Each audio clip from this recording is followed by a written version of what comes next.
So welcome to World Myeloma Forum Expert Panel. It's a pleasure to have everybody here. We're going to try and review some of the abstracts from ASH 2017. So before we get started, just as a quick introduction for all of our viewers. I'm Sagar Lonial from Emory. Susan Lynch from Columbia University, New York. Ravi Vich from Washington University in St. Louis. I'm Ola Langren from Sloan Kettering in New York. Excellent. Welcome. So we'll continue our discussion coming out of ASH 2017 about some of the new data now with smoldering myeloma. Two new pieces of data now that came out. One was by Dr. Mateos in smoldering myeloma, the CAESAR trial, which looked at an intensive regimen of KRD transplant, KRD consolidation, and RD maintenance for patients with smoldering myeloma in an attempt to cure these patients. And another approach, Dr. Hoffmeister, on looking at single-agent daratumumab in patients with high-risk smoldering myeloma. I think that the Hoffmeister study with the daratumumab is very interesting. Although it's a single drug and it's early, it's a short duration use of daratumumab for only 8 doses. And then there are 2 long arms that go all the way for 3 years. So it's a randomized phase 2 trial. There are 41 patients on each arm, so it's a pretty small study. The primary endpoint was to look for complete response and also for progression-free survival. And the study actually showed there is a progression-free survival benefit between these different strategies. So the 2 long arms are very different from the short arm. That's where you have the progression-free survival. And because it's an early study, of course you have to pay attention to safety, and in particular for patients with smoldering myeloma. There's not a whole lot of toxicity going on. So this study has already led to the initiation of a phase 3 trial. And I think that it's possible that daratumumab could become the first approved drug for the use in smoldering myeloma in the United States. Obviously, we won't use that as single drug ultimately. We would like to bundle it, but we have to get drugs approved. So it is an attempt to get the drug approved. I think the Timoteo study is interesting. It builds on the work that I initiated at the NCI when we used the KRD for 8 cycles. So they split it in the middle, so they gave 4 cycles of KRD, and then they did a transplant, and then 4 more cycles. They had the first presentation of the data here at the meeting at ASH. There are very few patients that have done all the cycles. There are 90 patients total enrolled.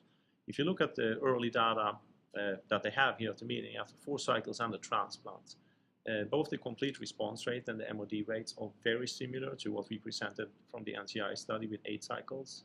And those few patients who have gone for additional 4 cycles, they are also not very different from the 8 cycles. And I think the reason for that is because we had actually 100% complete response rate after 8 cycles, so it's hard to beat 100%. So I think the difference will really be the long-term follow-up. It will be very interesting. Maybe transplant should be done, or maybe it shouldn't be done. So that will be very interesting. Sure. Great perspective. I agree. I think that smoldering myeloma remains an area of active research for improving overall prognosis, and both of these have taken somewhat divergent views to try to get there. In the context of a clinical trial, I think a transplant being explored is worthwhile in terms of the definition of smoldering myeloma. Obviously, the definitions have changed over the years, so it is important to try to do these trials now in an era with revised definitions, because our old high-risk smoldering have now become myeloma. I want to point out, nevertheless, despite all the research efforts, that smoldering myeloma and treatment of smoldering myeloma should be performed within clinical trials. I do not recommend general practitioners to treat smoldering myeloma based on those studies. I think we should use the suggested and extended International Myeloma Working Group criteria that includes, for instance, free light chain ratio and also MRI lesions.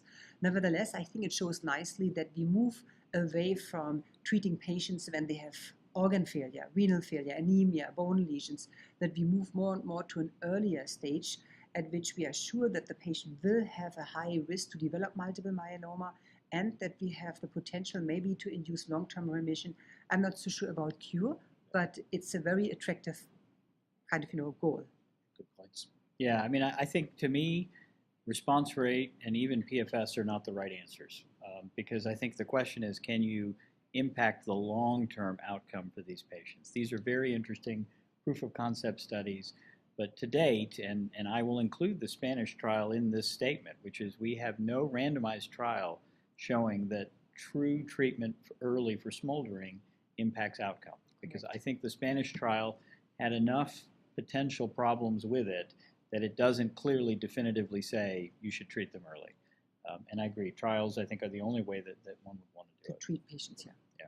So I think really wrapping that up, what's clear, and I think good points, is that very intriguing data, but we don't have randomized trials. Current clinical practice should still be observation for these patients with smoldering myeloma or clinical trials for them. They should not be receiving active systemic therapy outside of a clinical trial setting. But intriguing data, and hopefully with more long-term follow-up and randomized phase 3 studies that may change in the future, and that's what we're trying to head to. Thank you.